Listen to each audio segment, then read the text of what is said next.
Black Beast owner Howard Kroplick and his mechanic Sam Greco recently shared the images and the film they captured from their experience at the Indy 500, bringing the Black Beast back for a centennial lap at that race. In 1911, the Black Beast was originally favored to win the race, but it broke a bearing on the 52nd lap, finishing in 33rd place. This archival footage of the very first race shows the 40 cars that ran in it. The ultimate winner of the race was the 1911 Marmon Wasp. Black Beast, after 100 years, finally came in first at Indy 500. It was a wonderful experience. We got on the Indy track at 8:30 in the morning. We were there for 3 hours, just about a half an hour before the actual race was run. And from about 8:30 till about, I think, 10 o'clock, we were just posing with the other cars. We were meeting some of the drivers of the previous winners of the Indy 500. And we were just soaking it in. I think the word I kept using, how cool is this? I just kept repeating it. It was great. And that was even before the parade lap. About 5 minutes before we had the parade lap, Emerson Fittipaldi showed up. Sam Greco, my master mechanic, gave him a couple of instructions of how to drive the car. I think it lasted all of 30 seconds, but he picked it up right away. And he was just enthusiastic. He was excited about driving the car. He had great humor. I remember telling him, I said, you know, there's 7 cars scheduled to run the parade lap. He said, they think it's a parade lap, but Emerson, this is a race for me. He says, we're gonna see what this car can do. And he got very excited about that, that we would be really going at speed on the Indy 500.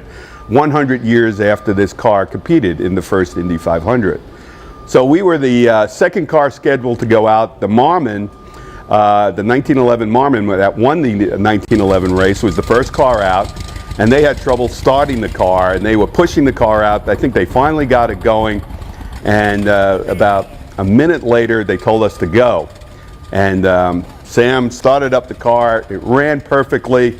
And it hesitated for a second, and I said, uh-oh, why aren't we going forward? And then I noticed that Emerson had not released the handbrake. I said, Emerson, the handbrake, quick! And he released the brake, and the car just zoomed out, and we were off and running. But right within 500 yards of the start, we saw that the Marmon had stalled out. And so we were very respectful. We were right behind the Marmon. And we were waiting patiently to see if they could get it started. And then one of the race coordinator came up to us and said, guys, I want you to take the lead.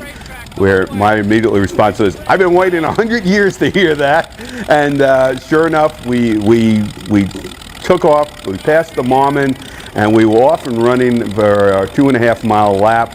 I'd say there was about 100,000 fans in the stands. This was about 2 hours before the race. And we have the lap camera. We had 2 lap cameras. One I held in my hand, and one was right off the front right wheel. And it really captured some of the speed, captured the excitement, and it captured my excitement. I think throughout the race, all you hear me going is woo, woo, woo, and that is just pure joy of the event. I was happy that the car was running. I was happy that we were on the Indy track. And just to see all the fans waving as we were going around, it got very exciting, and it was just pure excitement, pure joy. And Emerson Fittipaldi, he just had a big smile on his face. And as we were making the last turn, he says to me, can we go into 3rd gear? We were going about 50 miles per hour. And I said, yeah, let's see what this car can do. We go into 3rd gear, and we start going down the straightaway, and we hit 68 miles per hour, which is the fastest I've ever been in this car. And as we passed the traditional 1 yard of bricks there, we were going 68 miles per hour on the Indy track. Woo! Woo! Woo! We won! We won! 100 years it took, we won! Woo! That was great! That's fantastic! So we finish our lap, we pull into the side. Again, I'm as excited as can be.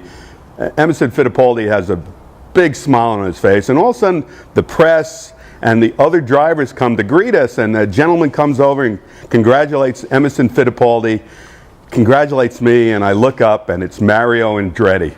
And so I have a moment where I said, I must be dreaming. This can't be true. We just did a lap at the Indy 500, driven by a two-time winner, Emerson Fittipaldi, and congratulated by Mario Andretti. So that was our experience at Indy this year.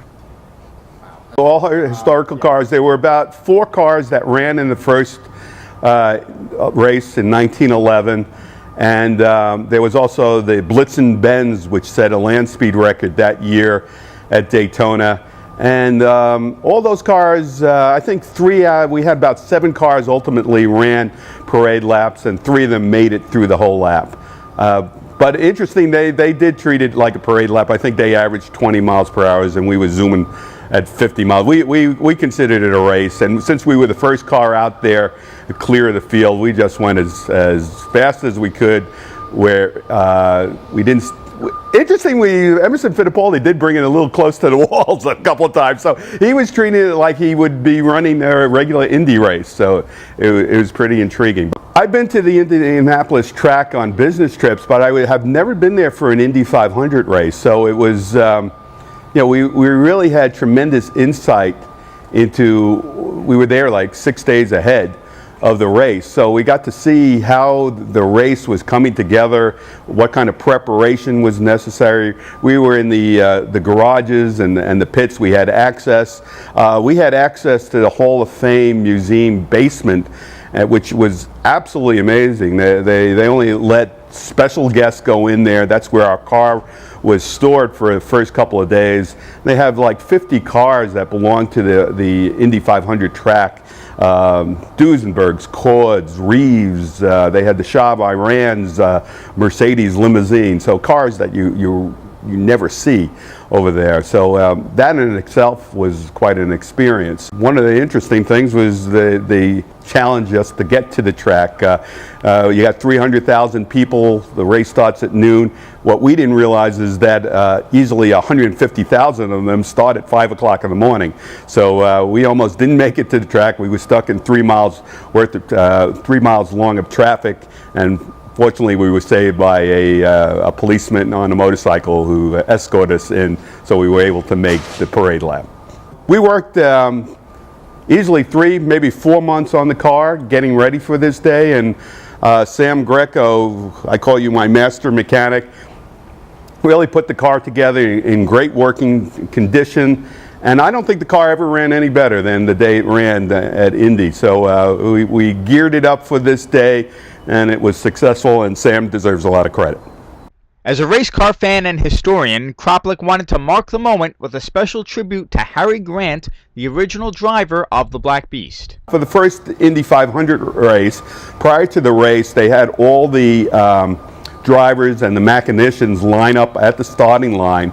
And because Harry Grant, who was the driver of the ALCO Black Beast, was the favorite to win the race, he was exactly in the middle wearing his ALCO sweater. And so what I did in honor of Harry Grant and his mechanician, frankly, we went to the starting area again.